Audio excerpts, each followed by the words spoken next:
Hello friends, welcome back to our channel Toppers Target. I hope आप सब अच्छे होंगे और आप सबकी प्रिपरेशन अच्छे से चल रही होगी।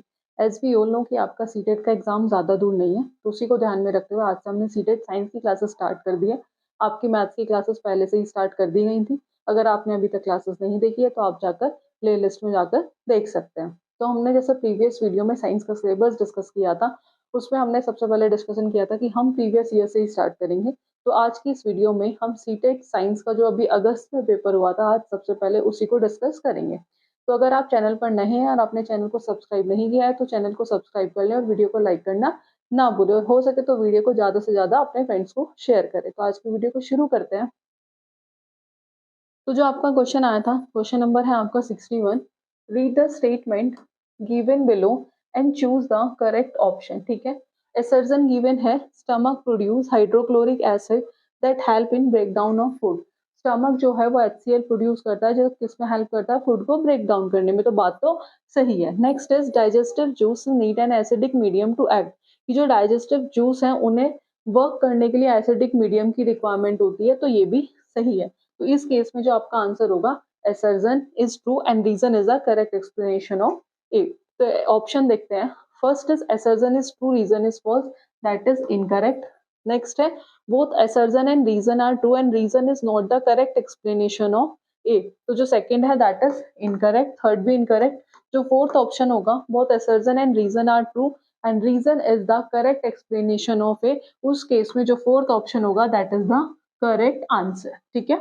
जो स्टमक है वो क्या करता है, गैस्ट्रिक जूस सिक्रीट करता है जिसका नेचर कैसा होता है, एसिडिक होता है। जिसका नेचर कैसा होता है, that is acidic in nature. तो गैस्ट्रिक जूस को क्या होती है, एक एसिडिक मीडियम की रिक्वायरमेंट होती है कि वो फूड को क्या कर सके, ब्रेक डाउन कर सके। कि प्रोटीन को किस में ब्रेक डाउन कर सके, अमीनो एसिड्स में। और वो एसिडिक मीडियम किसके थ्रू प्रोवाइड होता है, वो होता है HCl। हाइड्रोक्लोरिक एसिड का जो मेन फंक्शन है वो क्या करता है, बैक्टीरिया को किल करता है, जो फूड के अंदर हमारी बॉडी में क्या कर देता है, क्या करता है, एंटर करता है। ठीक है। नेक्स्ट क्वेश्चन देखते हैं। What does the term nitrogen fixation mean.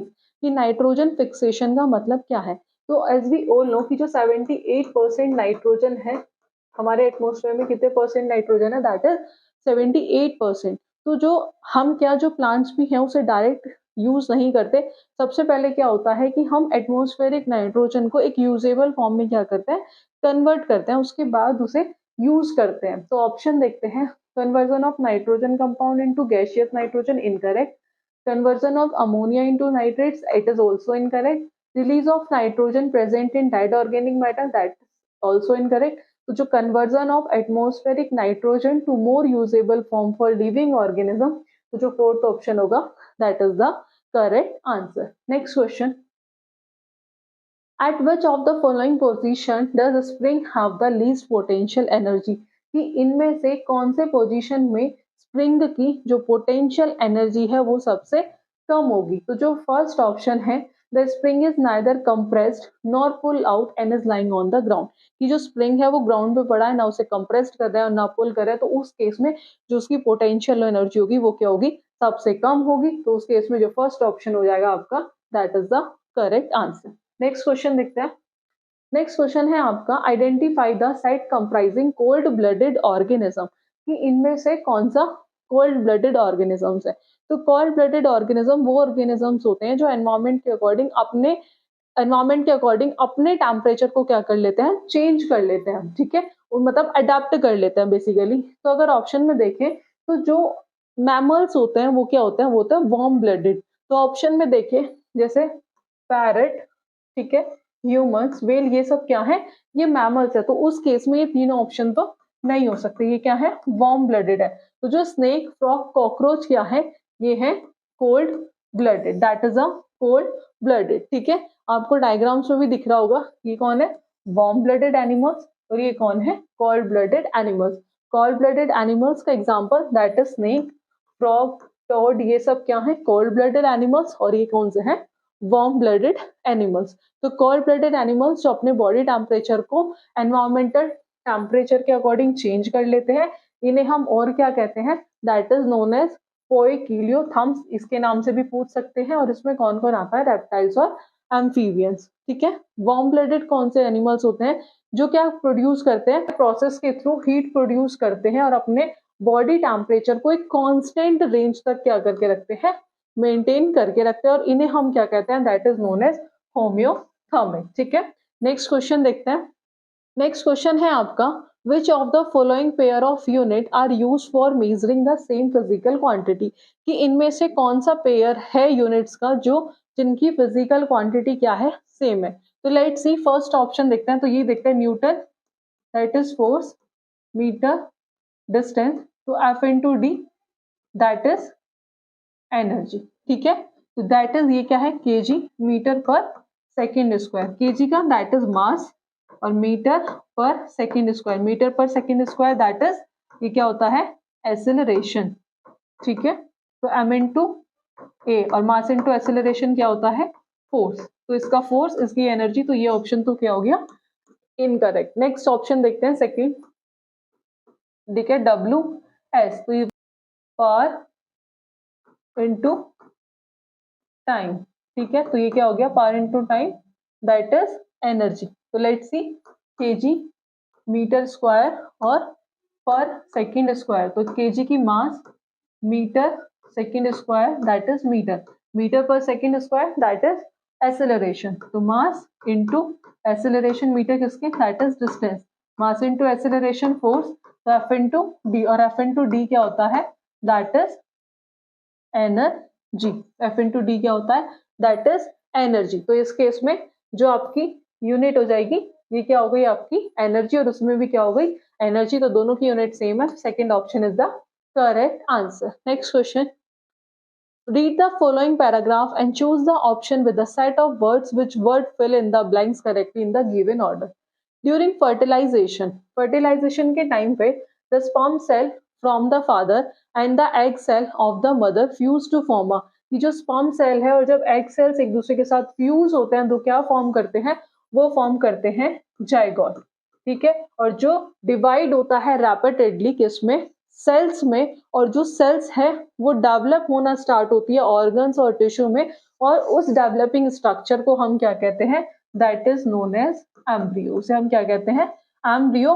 और फिर वो कहाँ जाता है, in the wall of uterus. ठीक है, कहाँ जाता है, that is in the wall of uterus, और जिसमें बॉडी पार्ट्स डेवलप हो जाते हैं, आइडेंटिफाई, उसे हम क्या कहते हैं, that is known as foetus. तो let's see, zygote, embryo, uterus, foetus, तो जो सेकंड ऑप्शन होगा that is the correct answer. Next question, which of the following reaction are not feasible, इनमें से कौन सी रिएक्शन फिजिएबल नहीं है। तो जनरली ये जो फिजिएबल का मतलब क्या है, बात किसकी हो रही है, डिस्प्लेसमेंट रिएक्शन की, और आपके एग्जाम्स में डिस्प्लेसमेंट रिएक्शन से जनरली हर साल क्वेश्चन पूछा जाता है। तो डिस्प्लेसमेंट रिएक्शन क्या होती है, कि जब हायर रिएक्टिव मेटल जो है वो लेस रिएक्टिव मेटल को क्या कर देता है, डिस्प्लेस कर देता है। तो इस टॉपिक के क्वेश्चंस करने के लिए आपको रिएक्टिविटी सीरीज क्या होनी चाहिए, याद होनी चाहिए। रिएक्टिविटी सीरीज अगर याद होगी आप तभी इसके क्वेश्चन कर पाओगे। तो इसमें से पूछा है क्वेश्चन में कि कौन सा फिजिएबल नहीं है, तो ऑप्शन फर्स्ट देखो, Fe। Fe क्या है, हाईली रिएक्टिव मेटल है, तो ये Pb को डिस्प्लेस कर देगा, तो इट मींस इसके अंदर डिस्प्लेसमेंट रिएक्शन हो रही है। दूसरा एल्यूमिनियम, ये भी क्या है, हाईली रिएक्टिव है, ये भी उसे कॉपर को डिस्प्लेस कर देगा, इट मींस इसके अंदर भी डिस्प्लेसमेंट रिएक्शन हो रही है। अब बात करें थर्ड ऑप्शन की, दैट इज जिंक। जिंक क्या है आपका, दैट जिंक जो है लेस रिएक्टिव है, क्या है, लेस रिएक्टिव है, तो इस केस में डिस्प्लेसमेंट रिएक्शन नहीं होगी, तो ये क्या होगा, that is not feasible, third option is the correct answer.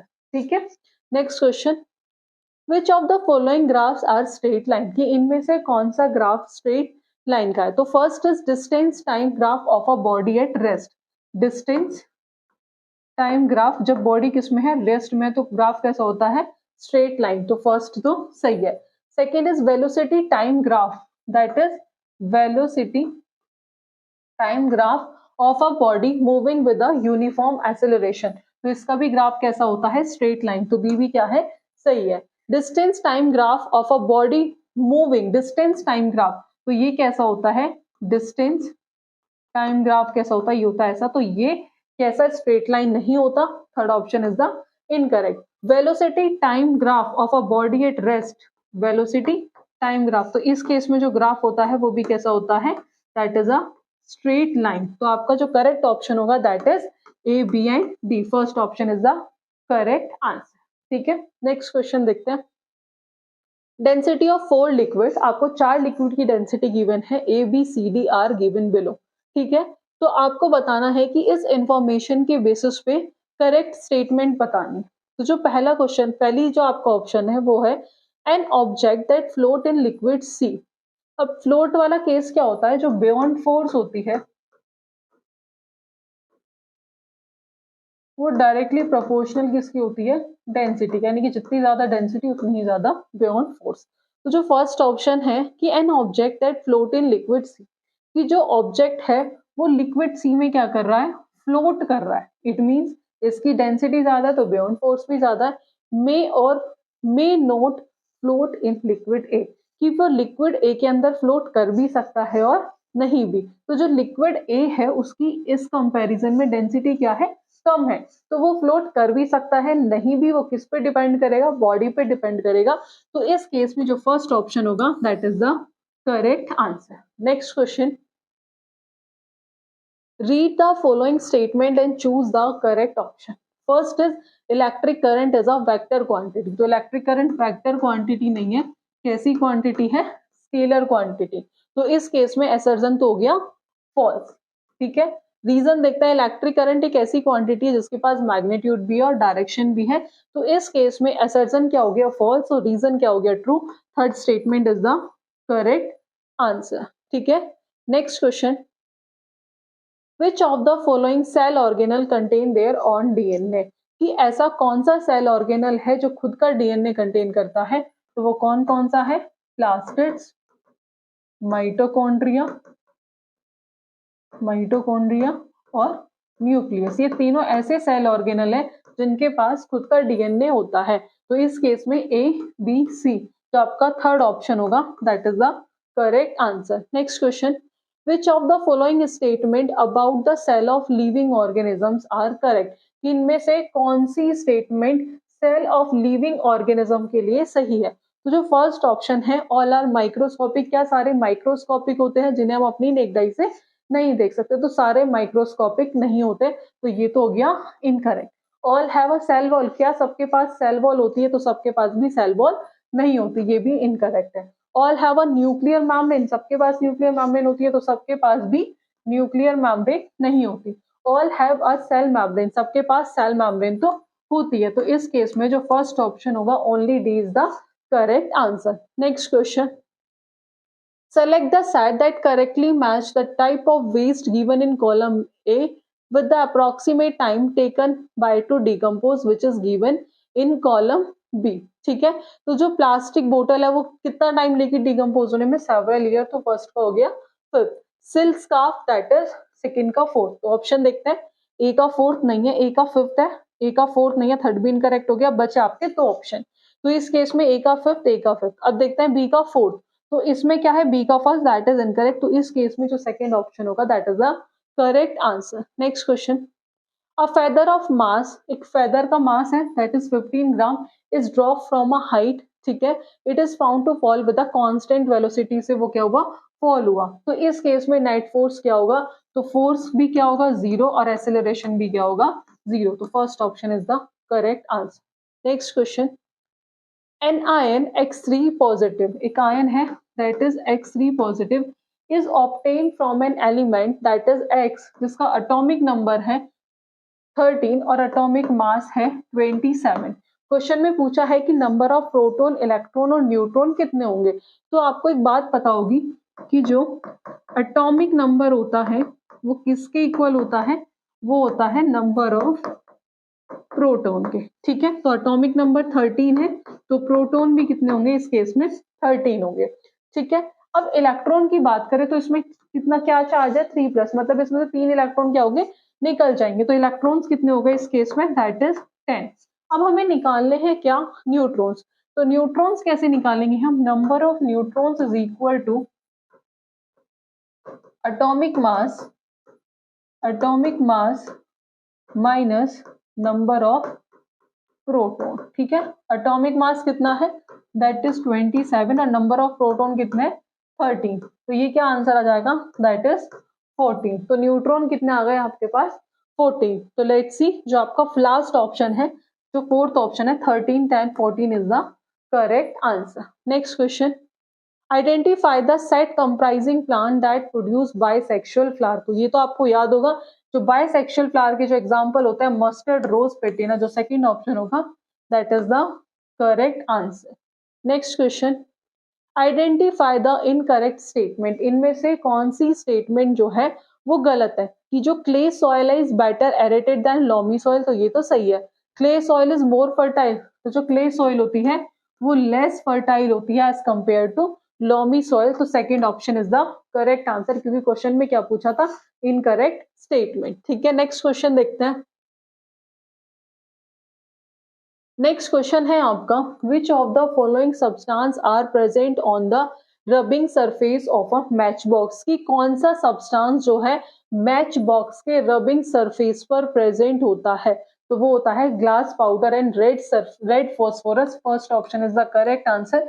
ये जो क्वेश्चन पूछा है एनसीईआरटी से कोल एंड पेट्रोलियम वाले चैप्टर में से पूछा है।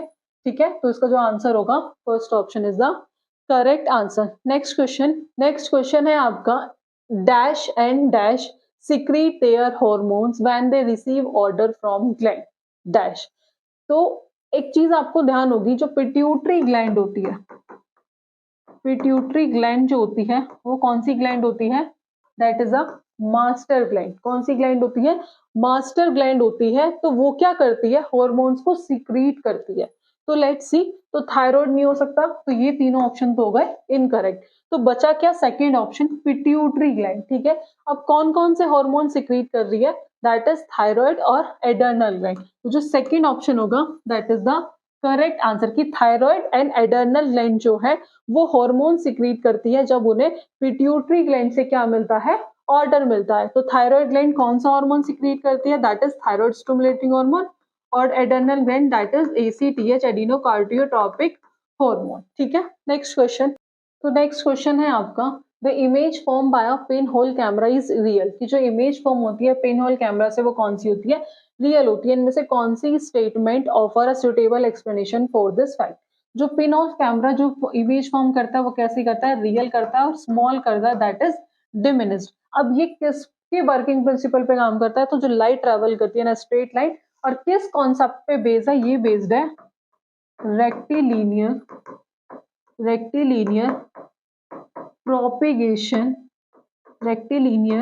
Propagation of light. तो इस केस में जो सेकंड ऑप्शन होगा that is the correct answer. तो ये था जो हमने आज की वीडियो में पेपर डिस्कशन किया। आई होप आपको आज की वीडियो पसंद आई होगी। तो फर्दर ऐसी वीडियोस के लिए आप हमारे चैनल से जुड़े रहिएगा। आपको डेली आपके एग्जाम से रिलेटेड वीडियोस मिलती रहेंगी, जिसमें हम daily previous year questions discuss करेंगे और टॉपिक वाइज भी क्वेश्चंस डिस्कस करेंगे विद प्रॉपर एक्सप्लेनेशन। तो आज की वीडियो में इतना ही, मिलते हैं नेक्स्ट वीडियो में नेक्स्ट टॉपिक के साथ। Thank you.